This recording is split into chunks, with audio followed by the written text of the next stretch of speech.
Hi Justice supporters, I'm gonna sing a song for you about Ken Kratz.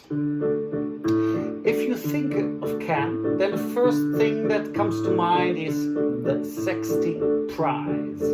That's the topic of my first limerick.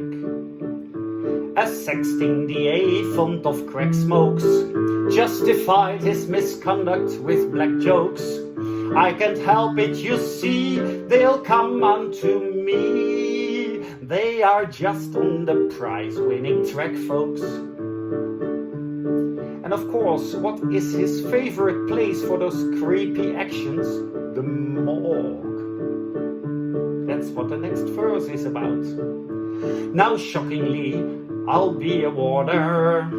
This Kratz on autopsy's no foreigner. Found this section so great, used the morgue for a date. So together they could kick a corner. If you think about Ken, you cannot skip his, wife would be the word.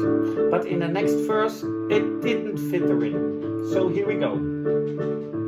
How can his stepdaughter perplexed us? Bewildered, dumbfounded and smacked us. When on Facebook she squawked, from experience talked about how to engage with a cactus. Ken is fond of Twitter to spread his lies about the case, but when called out on his bullshit, he is a sore loser. Hear this. Now Ken can be called a fast quitter when we are disclosing his litter. So he'll quickly depart when the question's too hard. Then he cowardly blocks us on Twitter. Let's take Ken's Book of Lies, for instance. We go chapter by chapter. I'll sing one limerick for each one. First chapter, true crime. Well, we know who's the criminal, don't we? A district attorney, quite snobby, had perjury as private hobby. Since his case was no win, he decided to spin all the lies for his witness called Bobby. Chapter 2, the disappearance. Well, in this case, many things disappeared. Let's sing about that. Much evidence easily discarded. Zip voicemail, her texts disregarded. The flyover was short, footage went overboard. Oh, and much more, don't get me started. Chapter 3, the victim. Of course, Teresa is the victim in this case, but is she the only one? Here we go. Teresa was killed, now who did it? We don't know, cause Ken deeply hid it. Other leads were ignored, 2 more victims he scored. They are innocent, guys, now admit it. Chapter 4, the perpetrator. Yes, we know who the real perpetrator is in this case. At least from a legal point of view.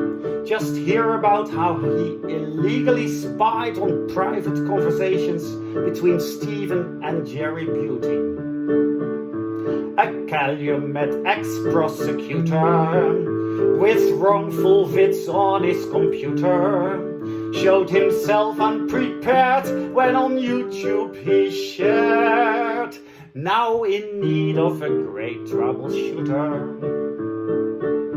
Chapter 5, the blood. Enough said about the planted blood. Let's do a limerick on Teresa's blood and how it, actually didn't fit the state's narrative. Ken's blood story needs some correction. Now James has a serious objection. With Teresa thrown in, inconsistent as sin. That blood followed a different direction. Chapter 6, the key. the key of course. Found by man-at-work people with help of some aliens. Here we go. That Ralph key was clearly enchanted, so magically fake that Ken granted. That finding was shit, and in fact did admit that this key was demonstrably planted. Chapter 7. The bones. Most of the bones were not mentioned at all in the trial. Well, except for the ones supposedly found on the salvage yard. But the ones that were discussed, the famous pelvic bones, let's hear about them. At trial, our Kratz, evil Kenny, told pelvic bones weren't worth a penny. I've got reasonable doubt about this 20-sex spout. It was crap 20 seconds too many. Chapter 8. The bullet. Actually, Ken was lucky in finding 2 bullet fragments, because he lured the jury in matching them with the 2 entrance deficits in the cranial bones. Here we go. 2 bullets were part of Ken's glory, 2 skull holes which fit his nice story. FK crap is well known, FL never hit bone. We all know she was killed in the quarry. Chapter 9. The accomplice. Ken's story is not really straight, and that's an understatement, about whether Stephen actually had an accomplice. Well, Ken, was Teresa killed by one man only? Why is Brandon in prison then? Now Ken's story lacks mathematics. Just here is to trial dramatics. What's the difference, surprise, between 1 and 2 guys? Inconsistent DA acrobatics. Chapter 10. The decision. Of course the jury takes the decision, but let's say that couldn't have been secured without the fantastic aid of the judge in question, Willis. Now Ken had a judge without vision, who blindly supported his mission. Though Ken's moves really sucked, showed overt misconduct, Willis backed him with every decision. Chapter 11. The villains. Well, we know by now who the real villain is in this case. Again and again we arrive at the misconduct of this prosecutor. Here we go. With Kratzy deceptions ongoing, yes, 14 years later still growing. All those tweets from the prize just expose his past lies. Yes, the villain in Ken is now showing.